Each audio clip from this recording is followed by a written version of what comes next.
Hi කොහොමද ඔයාලට beauty with රුවන්ති YouTube channel එකට ඔන්න ඔයාලා අදත් ආදරයෙන් පිළිගන්නවා. ඉතින් ඉස්සෙල්ලම කියනවා channel එක subscribe කරලා video වලට like කරන්න, comment කරන්න, ඊට පස්සේ video එක යාළුවෝ අතර share කරන්නත් අමතක කරන්න එපා කියලා ආදරයෙන් ඉල්ලනවා. ඉතින් හැමදාමත් මම ඔයාලට අරගෙන ඉන්නේ ඔයා රූපය ගැන හිතන කෙනෙක් නම් ඔයාගේ රූපය ලස්සන කරන්න පුළුවන් වීඩියෝ තමයි මම හැමදාම ඔයාලට ඉදිරිපත් කරන්නේ මගේ channel එකෙන්. ඉතින් මම අදත් අරගෙන ආවිල්ලා තියෙන ඔයාලට ගොඩාක් වැදගත් වෙන වීඩියෝ එකක්. මොකද අද බහුතරයක් දෙනාට තියෙන ප්‍රශ්නයක් ගැන කතා කරන්න තමයි මම අද වීඩියෝ එක අරගෙන ආවේ. මම හිතනවා මේක නම් මම කලින් ඉදිරිපත් කරපු වීඩියෝ වලටත් වඩා හැමෝටම වගේ ගොඩාක් වැදගත් වෙන වීඩියෝ එකක් කියලා. මොකද 100ක් ගත්තොත් 100කගෙන් 65කට 70කටම වගේ තියෙන ප්‍රශ්නයක් ගැන තමයි මම අද කතා කරන්න බලාපොරොත්තු වෙන්නේ. මේ ඒ තමයි threading එකක් කරාම eyebrow එකක් හැදුවාම ගොඩාක් අය කියන දෙයක් තමයි කසනවා, පළු දානවා, බිබිලි එනවා, රතු ලප එනවා, මේ වගේ කුරුලෑ එනවා, මේ වගේ ගොඩාක් ප්‍රශ්න ගොඩාක් දෙනෙක් කියනවා. ඉතින් අන්නේ ගැන කතා කරන්න තමයි මම අද වීඩියෝ එක අරගෙන ආවේ. හැබැයි මේක සතියකමාරක් සමහරුන්ට සති දෙකක් විතර පැවතිලා මේක නිකම්ම සාමාන්‍ය තත්වයට යලිත්මපත් වෙනවා.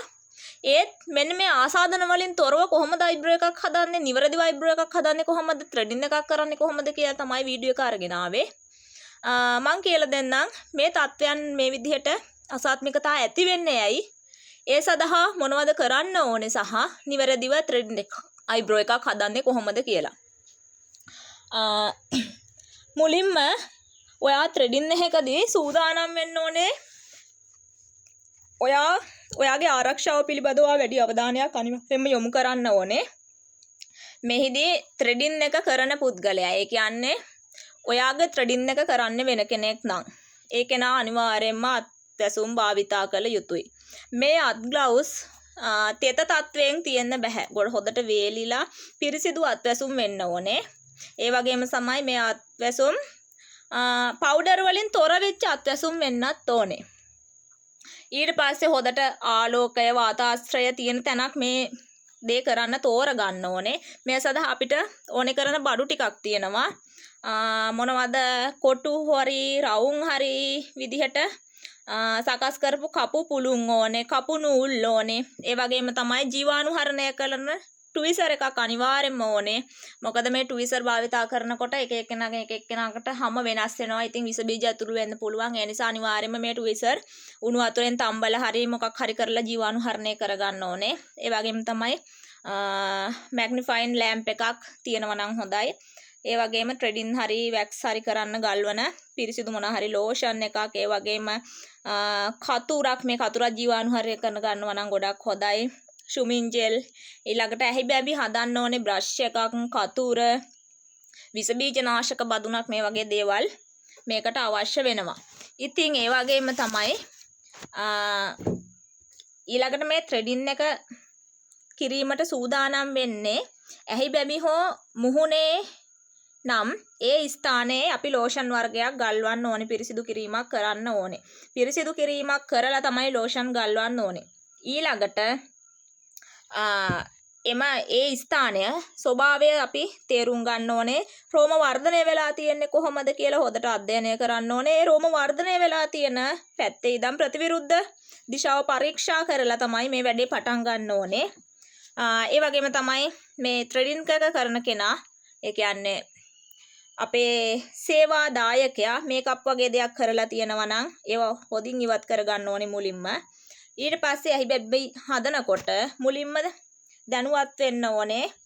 තැන් කිහිපයක් තියෙනවා, පොයින්ට් කිහිපයක් තියෙනවා. begin point, end point, high point, nose point, nose site.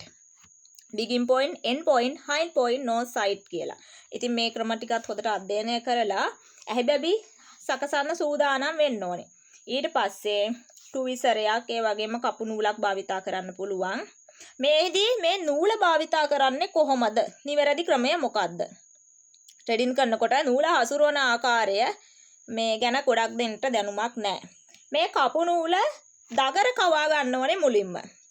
මේ සෙන්ටිමීටර් සාමාන්‍යයෙන් 60ක් වගේ දිගට මේ නූල් කෑල්ල අරගෙන ගොඩක් දුරට මේක අතේ ප්‍රමාණයට වගේ සමාන වෙන්න තමයි නූල ගන්නේ. අතේ ප්‍රමාණයට වගේ සමාන වෙන්න නූල අරගෙන දෙකොන ඒ කියන්නේ කොන් දෙක අරගෙන ගැටයක් ගාලා තොණ්ඩුවක් වගේ ආකාරයට හදා ගන්න ඕනේ. ඊට පස්සේ මැදින් කීප වාරයක් අබරව ගන්න ඕනේ. නිකන් අර අටේ ඉලක්කම තිරස් විදිහට පෙරළුවාම එන ලකුණට වගේ ගැටයක් ගහලා මේක හදා ගන්න ඕනේ නූල. දෙතුන් විට කරකවල හදා ගන්න පුළුවන් අතේ. ඊට පස්සේ අතක දබර ගෙල්ලයි මාපට ඇගිල්ලයි එක සිදුරකට දාන්න ඕනේ. අන්න එහෙම අනෙක් අතේ දබර ඇගිල්ලයි මාපට ඇගිල්ලයි අනෙක් සිදුරට දාලා ඇගිලි ප්‍රසාරණය කරන්න ඕනේ. ප්‍රසාරණය වීම සහ හැකිලීම තමයි මේකෙදි කරන්නේ. මේ මගෙන් සිදුරු විශාල වෙනවා කුඩා වීමෙන් තමයි මේ රෝම කූප ඉවත් වීම සිද්ධ වෙන්නේ. ඒ වගේම තමයි රෝම ඉවත් කළ යුතු ක්‍රමය ගන්නවා නම් ත්‍රෙඩින් කිරීම මගෙන් රෝම ඉවත් කරනකොට රෝම වැවෙන දිශාවට නෙවෙයි රෝම වල ප්‍රතිවිරුද්ධ දිශාවට තමයි මේක කරන්නේ. ඒක හොඳට මතක තියාගන්න ඕනේ. නැත්නම් අපි කොච්චර කරත් මූණ සීරනවා විතරයි රෝම ගැලවීමක් වෙන්නේ නැහැ. ඊළඟට ඇහි බැබිසක් හදනකොට විවිධ හැඩයන් වලට ඇහි බැබි හදන්න පුළුවන්. එදී අනුගමනය කළ හැකි හැඩ කීපයක් තියෙනවා. ඒක එක්කෙනාගේ මුහුණු වල හැඩයන් අනුව ඒ හැඩ වෙනස් වෙනවා. ඉතින් ඒ හැඩයට ගැලපෙන විදිහට ගැලපෙන්නේ මූණට ගැලපෙන්නේ මොන ආකාරයෙන්ද කියලා හිතාගෙන නැත්තම් අයිබ්‍රෝ එක හදන කෙනා කැමති කොහොමද කියලා අහලා ඒ හැඩයට අයිබ්‍රෝ එක ගන්නත් පුළුවන්. කුමන් ඒ කියන්නේ මොන හැඩයට හැදුවත් අනිවාර්යයෙන්ම මේ ත්‍රෙඩින් කිරීමකදී ඇහි බැබි හැදීමකදී අනිවාර්යයෙන්ම මං කියපු විදිහට අර මේ රෝම වැවෙන ප්‍රතිවිරුද්ධ දිශාවට තමයි නූල හසුරවන්න ඕනේ. ඒ වගේම තමයි ත්‍රෙඩින් කිරීමේදී නහයේ දුර නෝස් ලයින් එකට සමානව හිටින්න රෝම ඉවත් කළ යුතු බව ඔයා අනිවාර්යයෙන්ම මතක තියාගන්න ඕනේ.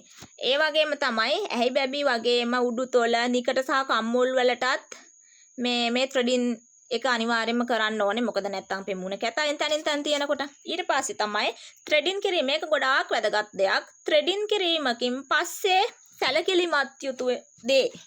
ඔයා ත්‍රෙඩින් කිරීමකදී පස්සේ ත්‍රෙඩින් කර එකක් පස්සේ පරිස්සම් වෙන්නේ කොහොමද?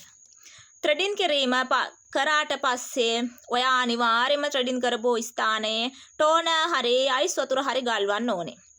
ත්‍රෙඩින් කළ ස්ථානයේ ඒ කියන්නේ සමේ අපේ රෝම කූප විවර වීමක් සිද්ධ වෙනවනේ. එතකොට ඒ හරහා අපේ සම ඇතුළට කුණු දූවිලි වගේ දේවල් අපද්‍රව්‍ය හරි ඉක්මනින් සමට ඇතුළු වෙන්න ඉඩ තියෙනවා. ඒ නිසා ත්‍රෙඩින් කර වහාම අනිවාර්යයෙන්ම ටෝන එකක් ගැල්වීම කරන්නම ඕනේ.